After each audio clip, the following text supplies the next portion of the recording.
Some young MAGA men are growing disillusioned with the president over the war in Iran.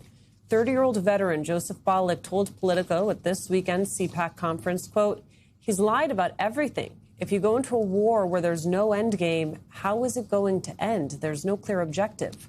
Wartime alienation among young conservatives is just one piece of a growing generational divide inside the GOP, which is stirring up real concerns about the party's future.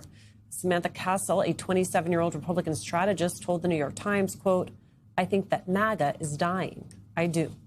Between March 4th and March 16th, we've had a number of folks in this universe of great prominence express their concern on the trend lines that they're seeing. Let's take a quick listen to the Manosphere podcast host and what they had to say. It just seems so insane based on what he ran on. I mean, this is why a lot of people feel betrayed, right? He ran on no more wars and these stupid, senseless wars. It feels like there's this war machine, and then our soldiers are put into these spaces, and they're just there to serve an America that they believe in. It just feels like it's causing a lot of pain and fear. Americans can't afford healthcare. Like, why do they don't care about what's happening in Iran? Trump was dumb enough to do it. They've been trying to get America to do this forever. Facts. And then they found a guy stupid enough to do it.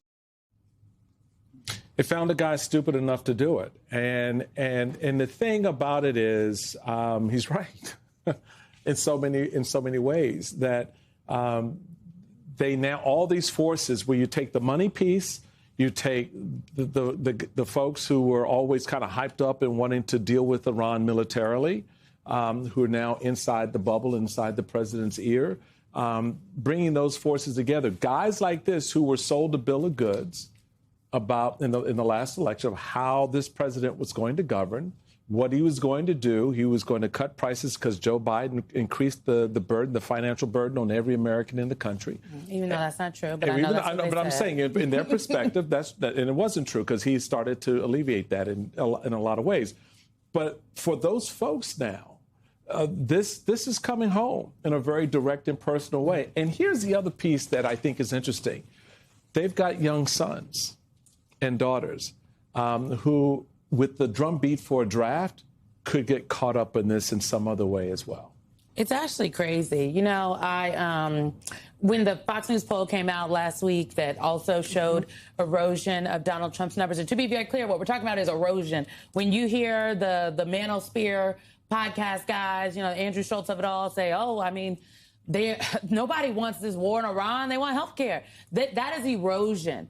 And one could argue, okay, this is just, you know, online. But I think that Fox News poll last week also indicated that this is more real. It's real. In that Politico reporting, they had a quote from the president of the Ohio College Republicans.